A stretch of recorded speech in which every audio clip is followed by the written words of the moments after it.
I never thought something as simple as a wedding could turn into one of the most painful experiences of my life, but that's exactly what happened when my brother Ryan, my flesh and blood, shamed me in front of everyone. For a moment, I thought I would lose everything I had left of my dignity. But here's the twist. In the midst of my brother's betrayal, his fiancée did something that completely changed the course of my life. I'm Jake, 28, just another guy trying to make a living in a small construction firm in Detroit. I've spent most of my life behind the scenes, working hard, supporting my family. Like many of us, I thought family meant something more than just blood. Ryan and I used to be close, until he decided that his ambition and his perfect image meant more than the bond we shared. The story I'm about to tell you is one of heartbreak, betrayal, and, ultimately, calculated revenge. You'll understand why, in the end, I didn't need to destroy him. He did it all on his own. Let me set the scene. It was the night before Ryan's wedding. Everyone was buzzing, preparing for the big day. Ryan had always been the golden child, the one who everyone adored, who could do no wrong. He was the one who always had everything together while I was left in the shadows, constantly overlooked. But for years, I didn't care. I was happy for him. That is, until I started to realize how much he had been using me. I'd spent years running errands for him, fixing his mistakes at work, covering for him at family events. The worst part? I was always told it was just a favor, a brotherly thing to do. But it never felt like one. The night before his wedding, everything came to a head. We were in the hotel room, alone for the first time in weeks. Ryan, his confidence oozing as always, didn't hesitate to strike the final blow. "Jake, I need to be real with you," he said, almost casually. "You're not invited to be part of the wedding, not like you think you should be. I can't have you in my spotlight. It's not the image I want. You've always been the backup, man. And that's where you'll stay." I wanted to say something, to ask how he could say that to me after everything I had done for him, but his words hit me like a brick, and all I could do was nod and walk out of the room. The day of the wedding finally arrived. I had hoped the tension would somehow dissolve, that everything would just go smoothly. I wanted to be there for Ryan, even after everything that had happened. But when I walked into the venue, I could feel it, the coldness in the air, the distance between us. It was like I was invisible, just another face in the crowd. Ryan barely even looked my way. He was busy with his groomsmen, laughing, joking, like he was the king of the world. I tried not to let it get to me, but the more I watched him, the angrier I became. The whole day felt like a blur of rehearsals, hurried smiles, and forced pleasantries. But nothing could prepare me for what happened right before the ceremony. We were backstage, just moments before the wedding was about to start. Ryan pulled me aside again. This time, there was no humor, no joking around. His face was cold, all business. "Jake," he started, his voice low but steady. "I need to say this now, because I don't want any confusion later. You're not part of this wedding, not in the way you think you are." I didn't even have a chance to respond before he continued, his words sharp and deliberate. "I'm sorry, man, but you've always been the sidekick. The backup. You've never been the star. And today, you're going to stay in the background, where you belong." I froze. His words felt like they cut through me like a knife.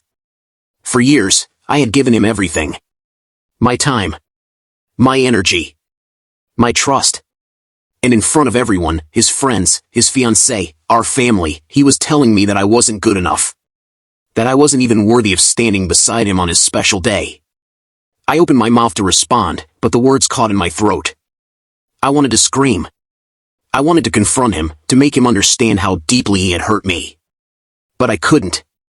I just stood there, my hands trembling at my sides. I had spent so much of my life trying to be the bigger person, to swallow my pride for the sake of family. But this was too much. Just before I could gather myself, the doors to the ceremony hall opened. Ryan shot me a look, one of complete indifference, and then turned to walk down the aisle. I wanted to follow. I wanted to call him out. But instead, I stayed back, my heart pounding in my chest.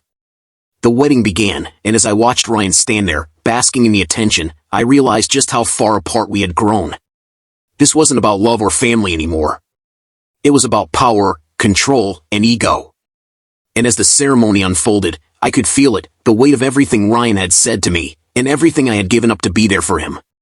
The man who had once been my brother was no longer the person I had known. The brother I had admired was gone, replaced by someone I didn't recognize. But there was one thing that kept running through my mind: I wasn't going to let him win. After everything that happened, I knew one thing for certain: I wasn't going to let Ryan's words break me. Not this time.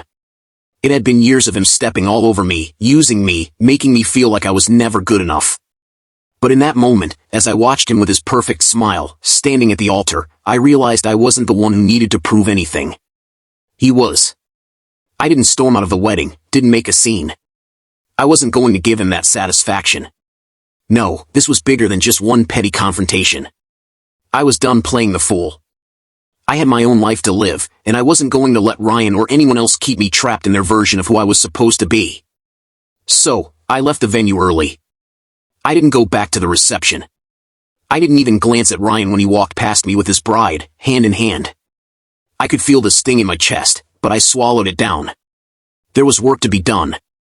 I headed straight to my car, gripping the wheel with both hands. The drive was long, and my mind was racing. But I knew this was what I had to do. Ryan had humiliated me, stripped me of my place in this family, and now it was time for me to take back control. The first thing I did when I got home was reach out to a few people I'd been working with for months. I'd put in countless hours of effort into a construction project, a major redevelopment deal that had the potential to change everything for me. But up until now, I'd kept it on the down low. I wasn't going to let anyone in my family know, especially not Ryan. This was going to be my win, and it was going to be big. I spent the next few hours finalizing contracts, getting everything in place. It was a quiet, methodical process. No flashy moves. Just me, in my quiet apartment, making sure everything was set up for the moment I could finally walk away from my brother's shadow. I wasn't mad, not anymore. I wasn't angry. I was done. As the night wore on, I could feel a sense of peace starting to settle in me. This was what it felt like to take back control, not by making a grand gesture or confronting Ryan head-on, but by simply living my life on my own terms. And I wasn't about to let anyone, least of all Ryan, define who I was. The following weeks felt like a quiet storm building. Ryan, completely oblivious to the shift, continued living his life like everything was fine. But I knew things had changed, and deep down, he must have felt it too, especially when he started calling me. At first, I ignored his calls. Then, he sent a message. Simple, short: we need to talk. I made a mistake. I stared at the screen, my fingers hovering over the keyboard. I wasn't ready to talk to him, not yet. But I couldn't just leave him in the dark either. So I replied, just enough to keep him on edge: I'm not interested in talking right now. Another call came in. Then a text. Then another call. The frequency was increasing, and I could hear the desperation in his voice each time he left a voicemail. Jake, please. I didn't mean it. I didn't think you'd take it like that. Let's work this out, okay? Please. The pressure started building, but I remained composed. I wasn't angry anymore. I wasn't looking for revenge in the traditional sense. I wasn't going to lower myself to his level. But something told me that he was about to realize what he had done. It wasn't until a few days later that I found out the full extent of his panic. I got a call from an associate I had been working with on the development project. Jake, I think you need to see this, he said. I opened the link he sent me. It was an article, one of those online gossip sites, but this one was different. It had a picture of Ryan and his new wife, but the headline: Ryan's brother gets the last laugh, the wedding scandal that shook the family. It wasn't just about the wedding. It was about everything. Ryan's history of manipulative behavior, his lies, and his betrayal of family. It was all there. I didn't need to say anything. The world had already said it for me. The real twist came when the story went viral. It wasn't just an article anymore, it was everywhere. News outlets picked it up. Bloggers wrote about it. His own friends began sharing it on social media, some condemning his actions, others offering their support while subtly distancing themselves from him. And then, a public statement from his fiancée. I was sitting in my apartment, scrolling through my phone, when I saw the post. It was from her. She wasn't just standing by Ryan, she was publicly distancing herself from him in a way that I hadn't seen coming.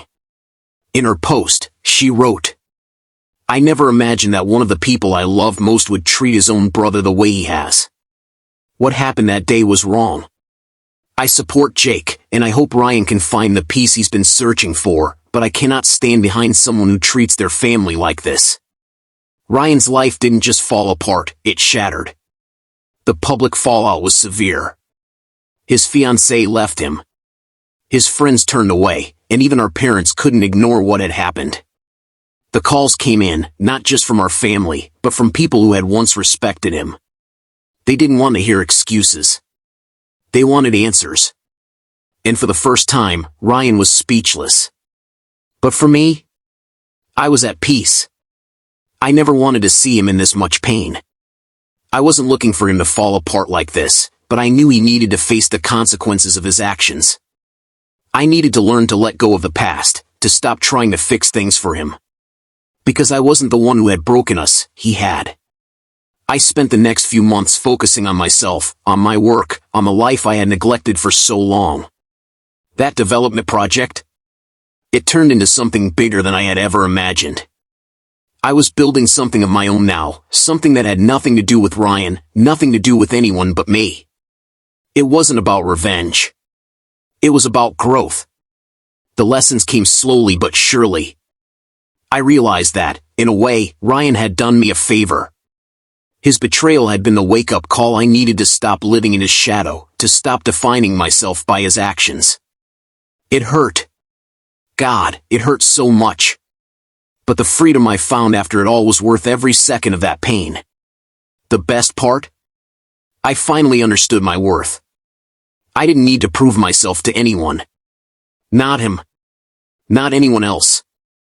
I could stand tall on my own, without the weight of someone else's expectations bearing down on me.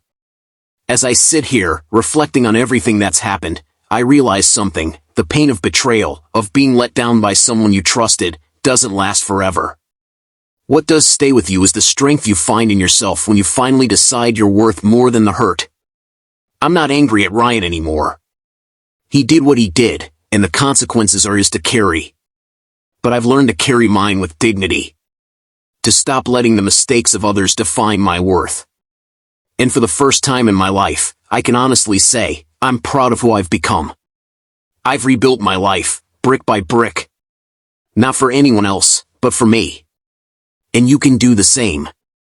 If you're in a place where someone's made you feel small, or you've been betrayed by someone you loved, know this: you're stronger than you think. You don't need anyone's approval to live your best life. You just need to believe in yourself. So, take a moment, right now, to think about your own journey. Who do you need to forgive? And who do you need to stop letting control your happiness? Let go of the weight that isn't yours to carry. If you found strength in this story, I'd love to hear from you. Share your thoughts in the comments below. Let's have an open conversation about growth, forgiveness, and the power of reclaiming your life. And don't forget to subscribe to the channel if you want to hear more real stories like this. Remember, no matter where you are in your story, there's always a way to rewrite the ending.